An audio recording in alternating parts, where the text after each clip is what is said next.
ओम शांति 6 ଜାନୁଆରୀ 2022 प्रातः मुरली बाबा कहते मिठी बच्ची देह अभिमान द्वारा ही विकर्म होइथाए।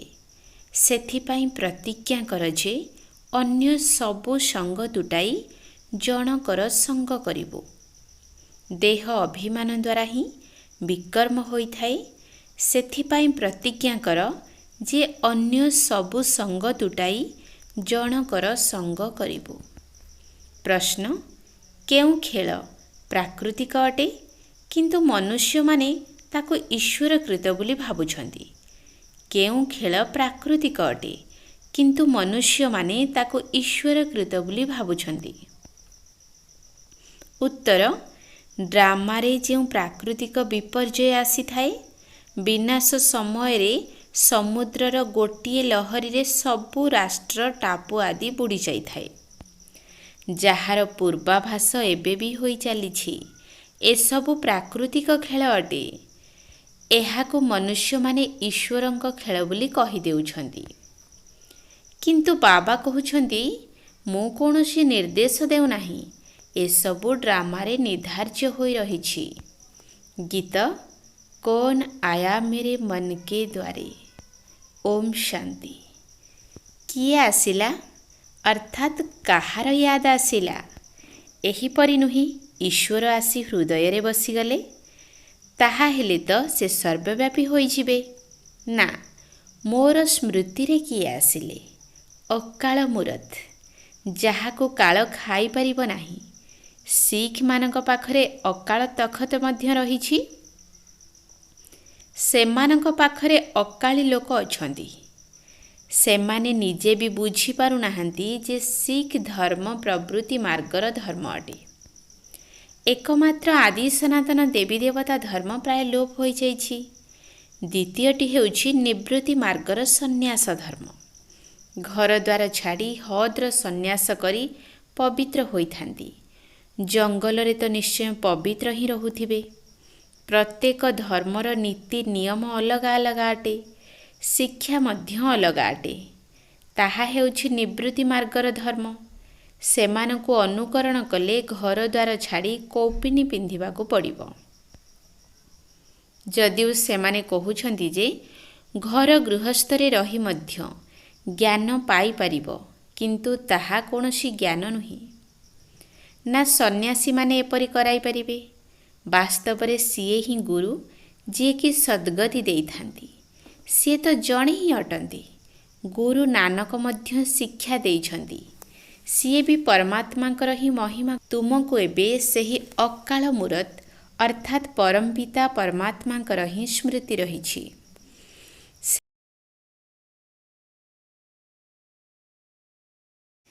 सेमाने महिमा करुछंती अकाल मूरत अजोनी संभूत अटंती।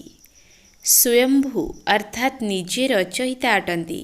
निर्भय निर्वेद अकाल मूरत सतगुरु प्रसाद जप साहेब आदि महिमा परमपिता परमात्मांकर अटे। सेमाने अकाल मूरतंकु ही मानि थांती। सेही माने ही कहुछंती जे सत्य जुग ही सत्य स्थापना कर्ता मध्य सत्य। पुणी एकथा भी कहुछंती जे मैला वस्त्र अर्थात शरीर सफा करुछंती। पतित पावन अर्थात आत्मारूपी मैला कपड़ा को सफा करुछंती। बाबा आसी सफा करुछंती। सेथिपाई तांकर महिमा गाउछंती। पुणी कहुछंती असंग चोर हराम खोर। एहा भी वर्तमान समयर महिमा अटे। पुणी नानक कहउछंती निजको अति साधारण मनकर तांको प्रति समर्पण होई जाओ। निश्चय जेबे सी आसुछंती तेबे तो समस्ते समर्पण होई जाउछंती। बाबा कहउछंती मो अहल्या मानकर गणिका मानकर साधु मानकर मध्य उद्धार करिबाको आसुछि। तेबे निश्चित समस्ते पतित अटंती। एबे एहा हेउछि बेहद्र कथा।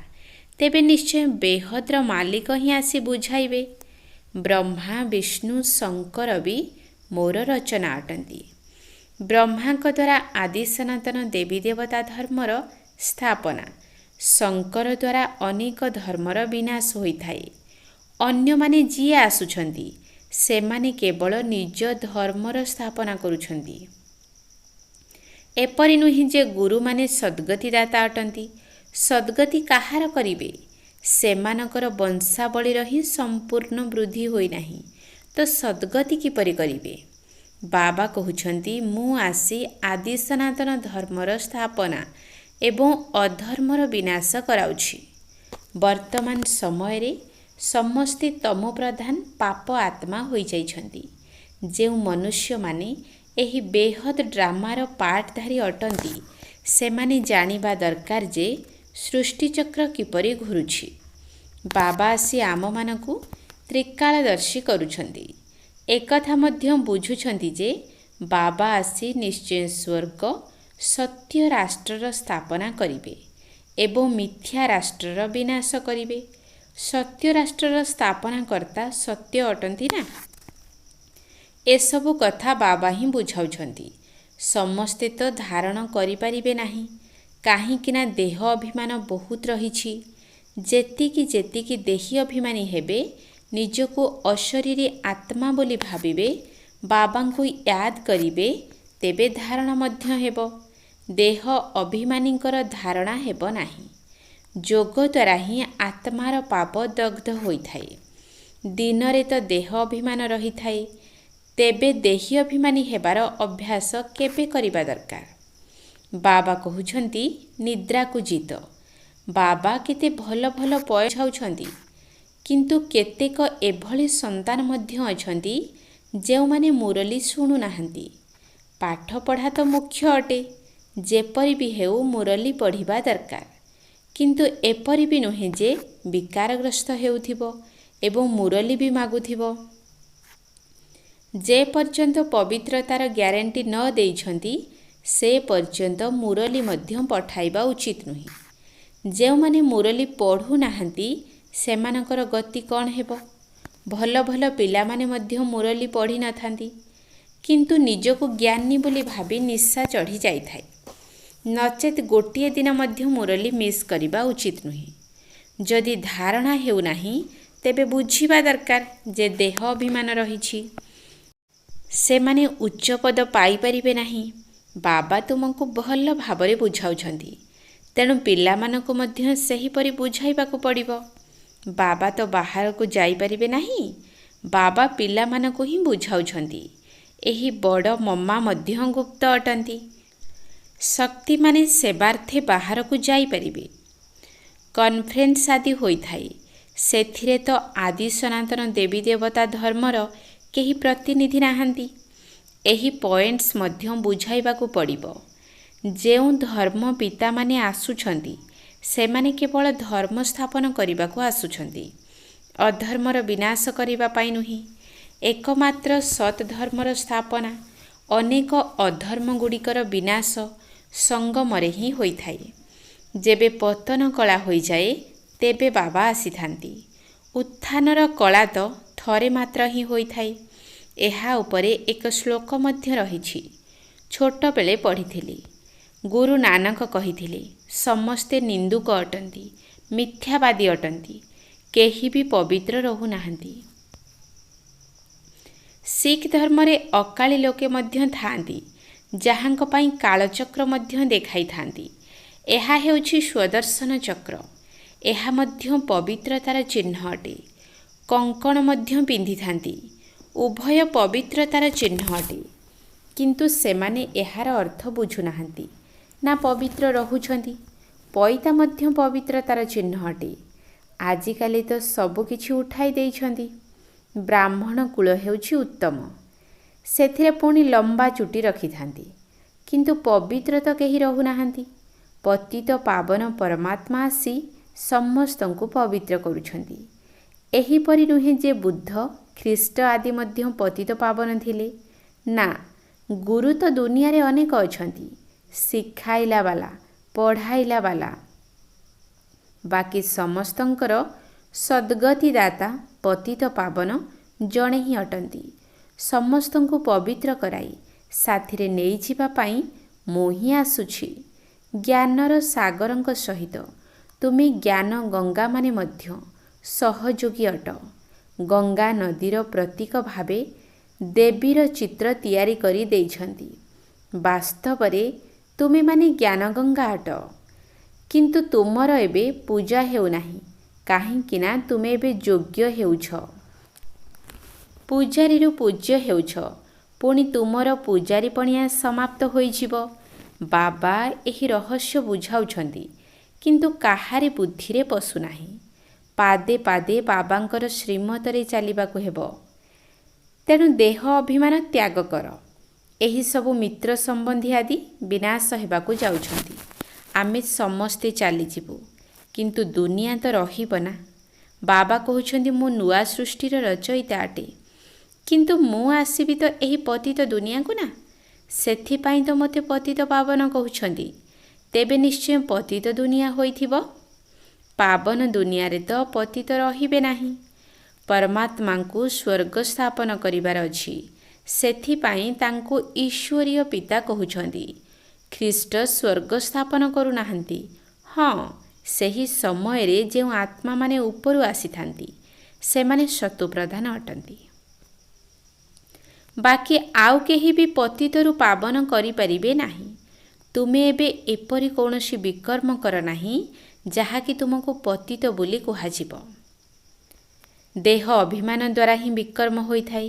ତୁମେ ପ୍ରତିଜ୍ଞା କରୁଛ ଯେ ଅନ୍ୟ ସବୁ ସଙ୍ଗ ତୁଟାଇ ଜଣକ ସହିତ ଯୋଡ଼ିବୁ। ଏବେ ତୁମେ ନିଜର ପ୍ରତିଜ୍ଞାକୁ ପୂରଣ କର, ନଚେତ୍ ଦଣ୍ଡ ପାଇବ।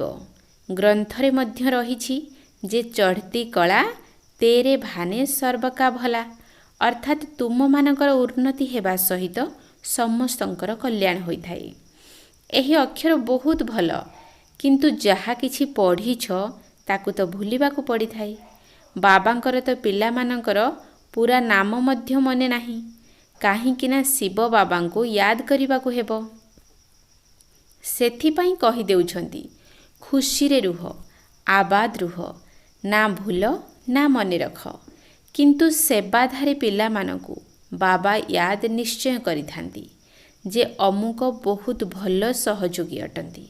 ସାହୁକାରମାନେ ତ ଘୋର ଅନ୍ଧକାରରେ ପଡ଼ିଛନ୍ତି। କେହି ଜାଣିପାରୁନାହାନ୍ତି ଯେ ମୃତ୍ୟୁ ସମ୍ମୁଖରେ ଉପସ୍ଥିତ। ଭଗବାନ ବାଚ, ମୁଁ ରାଜଯୋଗ ଶିଖାଉଛି, ତେଣୁ ନିଶ୍ଚୟ ଜ୍ଞାନ ଦ୍ୱାରା ଧନର ଦେବୀ ହେଉଛନ୍ତି। କ୍ରମାନୁସାରେ ସମସ୍ତ ରାଜଧାନୀ ସ୍ଥାପନ ହେଉଛି।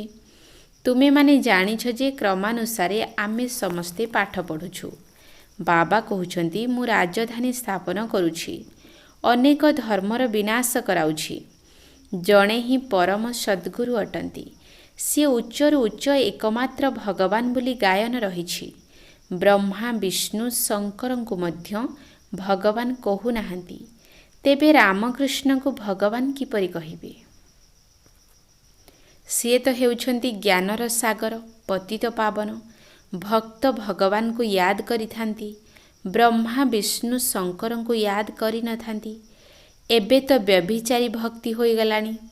ତେଣୁ କେତେ ଭଲ ଭଲ କଥାମାନ ଧାରଣ କରିବାର ଅଛି।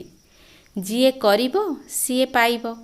ତୁମେମାନେ ଜ୍ଞାନଗଙ୍ଗା ଅଟ, ସେଥିପାଇଁ ତୁମ ପାଖକୁ ସମସ୍ତେ ଆସିବେ। ସାଗର ତ କୁଆଡ଼େ ଯାଇପାରିବ ନାହିଁ, କିନ୍ତୁ ତାହା ହେଉଛି ଜଳ ସାଗର। ଏହା ଚୈତନ୍ୟ ଅଟେ। ସେଥିରେ ଯଦି ଗୋଟିଏ ତୁଫାନର ଲହଡ଼ି ଉଠିଲା ତେବେ ବହୁତ କ୍ଷତି ହୋଇଯାଇଥାଏ। ବିନାଶ ସମୟରେ ବହୁତ ଜୋରରେ ତୋଫାନ ଆସିବ। ସବୁ ଉପତ୍ୟକା ଟାପୁ ଆଦି ଶେଷ ହୋଇଯିବ। ଏଥିରେ ଡେରି ଲାଗିବ ନାହିଁ। ପ୍ରାକୃତିକ ବିପର୍ଯ୍ୟୟକୁ ସେମାନେ ଈଶ୍ୱରକୃତ ବୋଲି କହିଦେଉଛନ୍ତି। ସେଥିପାଇଁ କୁହାଯାଇଛି ଶଙ୍କରଙ୍କ ଦ୍ୱାରା ବିନାଶ ତେବେ ଈଶ୍ୱରକୃତ ହେଲା ନା। କିନ୍ତୁ ବାବା କହୁଛନ୍ତି ମୁଁ ଏପରି କୌଣସି ନିର୍ଦ୍ଦେଶ ଆଦି ଦେଉନାହିଁ। ଏସବୁ ଡ୍ରାମାରେ ନିର୍ଦ୍ଧାରିତ ହୋଇ ରହିଛି। ତୋଫାନ, ପ୍ରାକୃତିକ ବିପର୍ଯ୍ୟୟ ଆଦି ସବୁ ନିଜ ନିଜର କାମ କରିବେ। କଳ୍ପ କଳ୍ପ ଏହି ପ୍ରାକୃତିକ ବିପର୍ଯ୍ୟୟ ଆସିବାର ହିଁ ଅଛି ଏବଂ ଏହାଦ୍ୱାରା ସବୁ ରାଷ୍ଟ୍ର ଶେଷ ହୋଇଯିବ। ବାକି ଏକମାତ୍ର ଭାରତ ହିଁ ରହିଯିବ। ସେଥିପାଇଁ ପ୍ରସ୍ତୁତି ଚାଲିଛି, ରିହର୍ସାଲ ହୋଇ ଚାଲିବ। एहीपरि प्राकृतिक खेल तैयारी कराଯାଇଛି। तुमे शिवशक्ति माने ही केउठाकु जाई बुझाई पारिब जे तुमे माने सबु चाहुछ शांति स्थापन हेउ, किंतु तुमे जानुछ शांति केउठी अछि, सुख केउठी होइथाए, दुख केउठी होइथाए, एसबु बुझिबार कथा अटे। एबे दुःखधाम अटे। एही भारत सुखधाम थिला। एठारे आदि सनातन देवी देवता मानकर राज्य थिला। कलिजुग हेउछि दुःखधाम। एहार विनाश निश्चय हेबार अछि। प्रथमे अंत होई पुणी आदि हेबार अछि। मध्यरे रहिछि अनेक धर्म। सत्यजुगरे गोटिए धर्म थिला। एहा ड्रामार चक्र अटे। एथिरे चारोटी मुख्य धर्म रहिछि। गोटिए धर्मर प्राय लोप होई जाइछि। देवता धर्मर स्थापनकर्ता किए? एही कथा कुह। परमपिता परमात्मा ब्रह्मांक द्वारा स्थापना कराउछन्ति। वास्तवरे तुमे मध्य प्रजापिता ब्रह्मांकर संतान अट। शिवंकर मध्य संतान अट। तुमे ब्रह्मांकर संतान होइथिबा कारणरू परस्पर भितरे भाई भौणी अट। तुमे जानिछ जे आमी तांकर होई जाइछु। परमपिता परमात्मा प्रथमे ब्राह्मण धर्मर रचना करुछन्ति। ब्राह्मण धर्म हेउछि चुटी एवं अन्य सबु धर्म परे क्रमान्वୟରେ आसुछन्ति। शेषरे तुमर प्रत्यक्षता निश्चय हेब। अच्छा, मिठा मिठा शिकिल दे संतान मानक प्रति माता पिता बाप दादांकर मधुर स्नेह भरा स्मृति एवं सुप्रभात। आत्मिक पितांकर आत्मिक संतान मानकु नमस्ते। आत्मिक संतान मानकर आत्मिक बाप दादांकु नमस्ते नमस्ते नमस्ते। सुप्रभात। धारणा पाई मुख्य सार। 1 नंबर पॉइंट। ज्ञानर धारणा करिबा पाई जेते दूर संभव देही अभिमानी होई रहिबार अछि। अशरीरी हेबार अभ्यास रात्रि उजागर होई करिबार अछि। ज्ञानर धारणा करिबा पाई जेते दूर संभव देही अभिमानी होई रहिबार अछि। अशरीरी हेबार अभ्यास रात्रि उजागर होई करिबार अछि। 2 नंबर पॉइंट। जेपरि भी हेउ मुरली प्रत्यह शुणिबाकु हेबो बा पढ़िबाकु हेबो। गोटिए दिन मध्य मुरली बंद करिबार नाही एवं अन्य संग तुटाई जनक संगरे संबंध जोड़िबार प्रतिज्ञा करिबाकु हेबो। जेपरि भी हेउ मुरली प्रत्यह शुणिबाकु हेबो बा पढ़िबाकु हेबो। गोटिए दिन मध्य मुरली बंद करिबार नाही एवं अन्य संग तुटाई जनक संगरे संबंध जोड़िबार प्रतिज्ञा करिबाकु हेबो। वरदान। बिंदु स्वरूपरे स्थित रही उड़ीबार कलारे उड़ुथिबा डबल लाइट हुओ। बिंदु स्वरूपरे स्थित रही उड़ीबार कलारे उड़ुथिबा डबल लाइट हुओ। सर्वदा एही कथा स्मृति रे रख जे मो बाबांकर नयनर तारा अटे एवं नयनरे केवल तारा अर्थात बिंदु ही समाहित होई परिबो। आखि द्वारा देखिबार विशेषता मध्य बिंदुर ही अटे। बिंदु रूपरे स्थित रहिबा ही उड़ीबार कला प्राप्त करिबार आधार। तेणु बिंदु होई प्रत्येक कर्म करिबा द्वारा हालुका रही परिबो। तुमको कौनसी प्रकारर बोझ उठाइबार अभ्यास रहिबा उचित नुही। मोर कहिबा परिवर्ते तोर कुह, तेबे डबल लाइट स्थिति रे रहिबो। स्व उन्नतिर बा विश्व सेवा कार्यर बोझ अनुभव हेब नाही। स्लोगान। विश्व परिवर्तक तांको कुहाजिबो जेउमाने नकारात्मक को सकारात्मक रे परिवर्तन करि देउथिबे। विश्व परिवर्तक तांको कुहाजिबो जेउमाने नकारात्मक को सकारात्मक रे परिवर्तन करि देउथिबे। लवलीन स्थितिर अनुभव कर। देहर स्मृति ठारू एभली दूरेई रुह जहाँकि दैहिक चेतनार दिन एवं रातिर भोक एवं शोषर सुखप्रद बा आरामदायक साधन गुड़िकर आधार उपरे तुमर जीवनर आधार न रहू। तेबे कुहाजिब स्नेहरे बुड़ी रहुथिबा लवलीन स्थिति जेपरी समा अर्थात परमात्मा ज्योति स्वरूप अटंती, लाइट माइट अटंती, सही भली ज्योति स्वरूप परमात्मा समान निजे मध्य लाइट माइट स्वरूप हो जाओ। ओम शांति।